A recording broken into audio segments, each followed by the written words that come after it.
The day was September. Where's the sun? No, I should do. The date was September 5th, 2000, the day of my very first Pearl Jam show. It was in awfully close proximity to my birthday, which made me feel that they had put on a show just for me, but I suppose that's the way everyone feels at a Pearl Jam show, regardless of the show's proximity to one's birthday, right?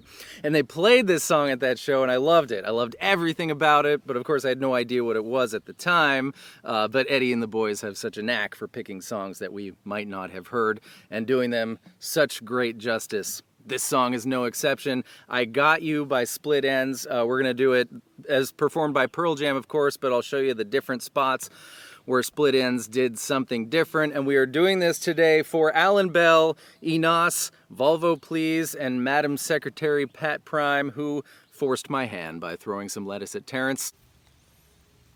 Thank you very much, Madam Secretary Pat Prime. All right, it's the heat of the Southern Summer Sun Challenge. Can we get this done before I dissolve into a sweaty pool of death? Anyways, grab yourself a D chord, but we're going to leave the middle finger out of it. So no baby E string at all. Just open D, G2, B3. And you're going to give that 2 beats worth of strums, 4 total strums, 1 and 2 and then this G string 2nd fret is moving up to the G string 3rd fret. This G2, which is an A note, is the 5th note of the D major scale. When we sharp it, we get a D sharp 5 or a D augmented. I believe you will see it written, but it doesn't matter what you call it. It's this thing. 2 beats each, alternating for the intro.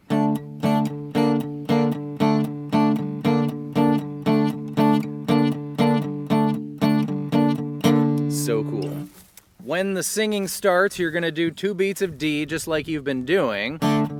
But then the neat chord becomes 4 beats. 1, 2, 3, 4 to A. Now please to appreciate when we go from this very dissonant D chord with the sharp 5 and resolve it to where it really wants to go, which is A.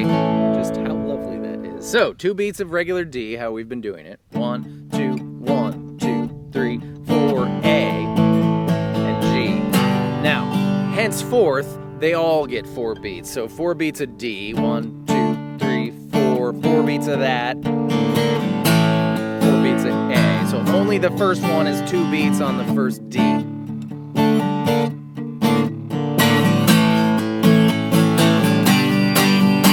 And that's the verse. We ended up on G at the end of the verse, and the chorus starts on G. If you're Pearl Jam, it's going to be G, A, G, A, D.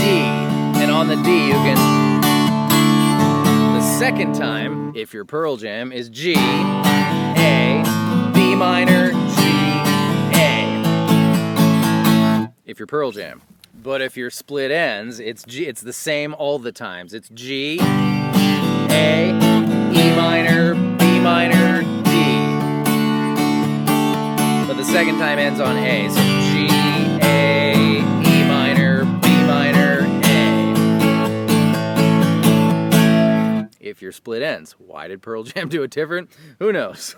Which leaves us just with the bridge. For Pearl Jam, it's GGA, followed by the noodles.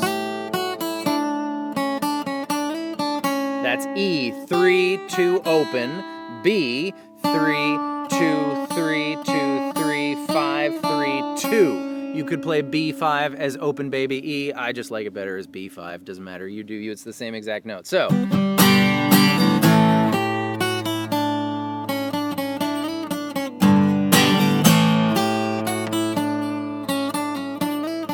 bunch of times until you end with F, G, remind anybody of Leatherman, and then back into the verse. So on and so forth. The challenge is getting real. If you're Split Enz, it's not GGA, it's DDE. Why did Pearl Jam do it different?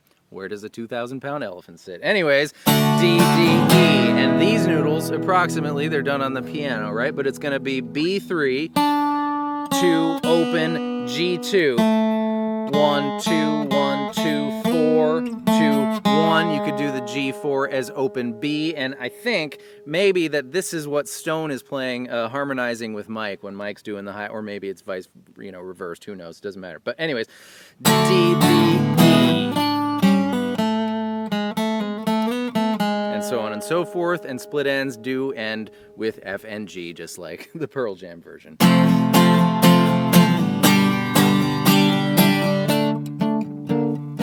the verse. Love that. But that's it, ladies and gentlemen, for Split Enz, versus Pearl Jam for I Got You on this softball Sunday. I hope that was fun and helpful. Thank you so much for joining me out here by the hay, and I will see you next time with more stuff. Goodbye.